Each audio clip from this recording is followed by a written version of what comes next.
work together. What year? You gotta be kidding me. Isn't this fun? It's just like a sleepover. We should order pizza. Big cosmos. Harley, focus. Okay. Cassandra Cain, she's so tough. If I was that tough and I think she's just so cool, and I feel like if I was that cool, I'd have a lot more friends. But I mean, she's just, yeah, she puts a real thick skin on and is ready to attack the world head on. Black Canary is introduced in the movie at Roman Sionis' nightclub, Black Mask, and she's a singer at his nightclub, and she is, you know, she goes on an arc of being emancipated from a mind state. You know, she's very much so trying to hide her powers, and so she's got to be emancipated from that. I just love that Harley runs through life without any concern for consequences whatsoever. Harley was our way in, but it really is about all of these women. And that was, you know, Margot understands the character so well, and she knew that Harley is not good on her own. She doesn't like it.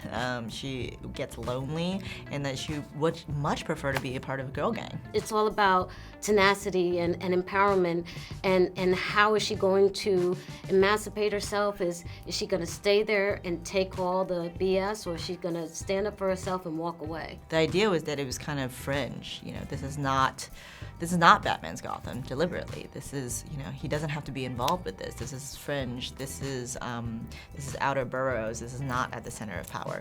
When we meet Huntress in the film, she is on a quest for revenge, and she's sort of towards the end of that mission when we find her, and we sort of see her having this moment of like, once this fantasy is realized, where do I go from here? What's my purpose? What's my identity? And so it's like a little mini identity crisis, and then she meets these lovely birds and takes it from there. Unless we all want to die very unpleasant deaths, we're gonna have to work together.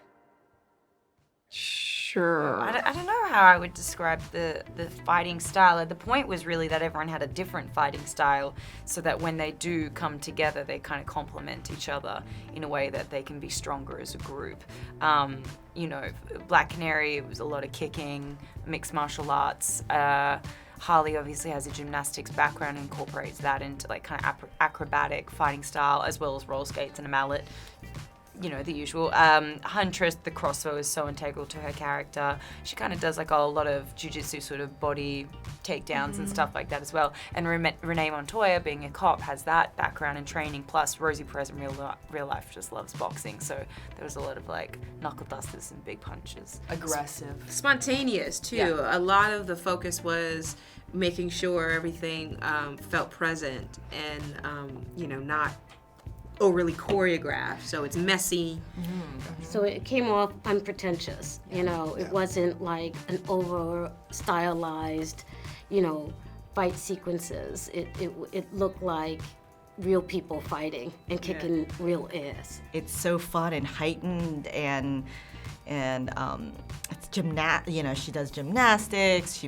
There was the fun gun. I don't know, I can't come up with a fun term like gun fu right now, but we actually worked with the same guys, 8711, and so that element of it being super practical and hand to hand, you know, I think we share with them certainly.